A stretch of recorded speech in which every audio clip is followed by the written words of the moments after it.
आपने रेलवे ने उनको परमिशन देना चाहिए था, उनका अप्रिसिएशन करना चाहिए था आपने। ये गलत किया, अप्रिसिएशन करना चाहिए था। हम सरकार में, हम पब्लिक में, पब्लिक के लिए नहीं लगाया, हमारे घर के लिए नहीं लगाया सर, पब्लिक के लिए लगाया था।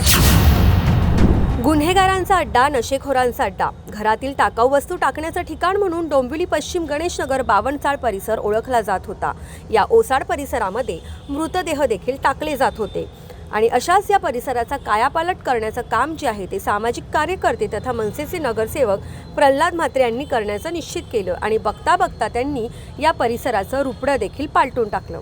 आता रेल्वे प्रशासनानं या ठिकाणी पाडकाम करण्याचा प्रयत्न केला होता, मात्र रेल्वे प्रशासन कारवाईला आलं असता म्हात्रे यांच्यासह शेकडो नागरिकांनी याला विरोध केला। त्यामुळे गोंधळाचं अर्थातच या ठिकाणी वातावरण निर्माण झालं होतं आणि अखेर काही वेळानं रेल्वे प्रशासनाला ही कारवाई स्थगित करावी लागली। मनसेच्या नगरसेवकाचं विशेषतः डोंबिवली पश्चिमेमध्ये केलेले हे काम कुणाच्या डोळ्यात खुपलं असेल का अशी चर्चा सध्या दबक्या आवाजामध्ये सुरू आहे। सुशोभीकरणामुळे खरं तर या भागातील गुन्हेगारांचे अड्डे बंद झाले, त्याचप्रमाणे क्राईमच्या घटनासुद्धा बऱ्यापैकी कमी झालेल्या आहे। या भागातील नैसर्गिक वनसंपदा कायम ठेवून या ठिकाणी जे उकिरड्याचं साम्राज्य निर्माण झालेलं होतं ते स्वतः स्वखर्च करत म्हात्रे यांनी त्या ठिकाणी जमिनीचं सपाटीकरण केलं आणि जवळपास 1 एकरचा परिसर त्यांनी सुशोभित केलेला आहे।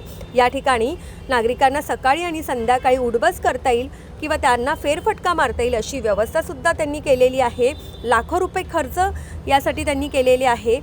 स्वखर्चानं त्यांनी 100हून अधिक आकर्षक बाकड्यांची व्यवस्था सुद्धा या ठिकाणी केली होती। दररोज सकाळी संध्याकाळी डोंबिवली शहरातील अनेक ज्येष्ठ नागरिक या ठिकाणी फेरफटका मारायला येऊन त्या बाकड्यांवर बसत सुद्धा होते। खेळाडूंसाठी सुद्धा त्यांनी क्रिकेटचं मैदान या ठिकाणी तयार केलं होतं। त्याचप्रमाणे जुनाट झाडांना देखील आकर्षक पद्धतीनं रंग देऊन सौंदर्य करण्यामध्ये त्यांनी भर घातली होती। खरं तर सुशोभित करण्यात आलेली ही जागा रेल्वेच्या मालकीची आहे, त्यामुळे या भागात रेल्वेनं अशा प्रकारच्या सुशोभीकरणाला सुरुवातीपासूनच विरोध केला होता।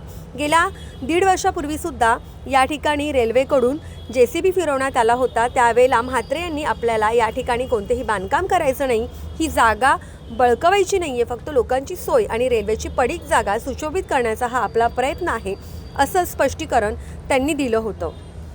गेल्या वर्षभरामध्ये बावनचाळ भागामध्ये म्हात्रे यांनी लाखो रुपये खर्च करून वेगवेगळ्या प्रकारच्या सुविधा ज्या आहेत त्या उपलब्ध करून दिल्या होत्या। त्यामुळे अर्थातच अचानक सुरू झालेल्या कारवाईमुळे नागरिकांनी तीव्र संताप व्यक्त केला आणि त्यानंतर पुढची जी कारवाई आहे ती स्थगित करावी लागलेली आहे।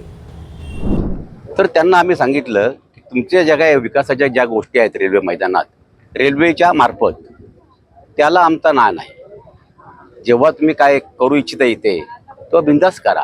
आता इथे काही नियोजन नसताना, काही तुमचा प्लॅन नसताना तुम्ही करत असाल आणि जे चांगलं केलंय, जिथे शेकडो माणसं येऊन बसतात ते तुम्ही तोडत असाल, तर तुम्ही आम्हाला पहिल्यांदा वॉर्निंग द्यायला पाहिजे, नोटीस द्यायला पाहिजे स्वतः आम्हाला की हे तुम्ही जे खर्च केलं वगैरे हे आता तुम्ही काढून टाका। या सर्व गोष्टी न करता त्यांनी मनमानी कारभार इथे केला, दादागिरी केली आणि इथे डायरेक्ट JCB फिरवला सर्व गोष्टींवर, सर्व बाकडे तोडले माझे।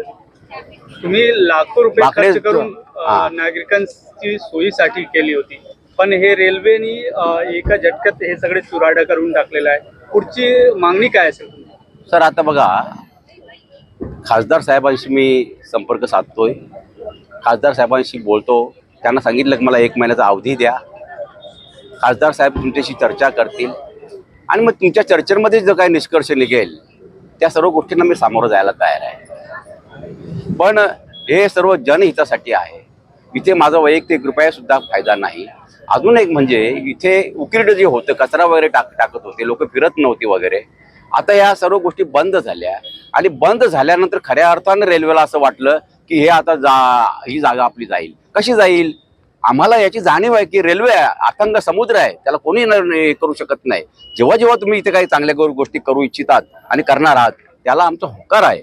फक्त आता जे जोपर्यंत चाललंय व्यवस्थित त्याला तुम्ही कशाला आता ते एवढा पैसा खर्च केला, तो तुम्ही मातीमोल तयार घालवला, तो मातीमोल गेला ह्याबद्दल पण चिंता करत नाही।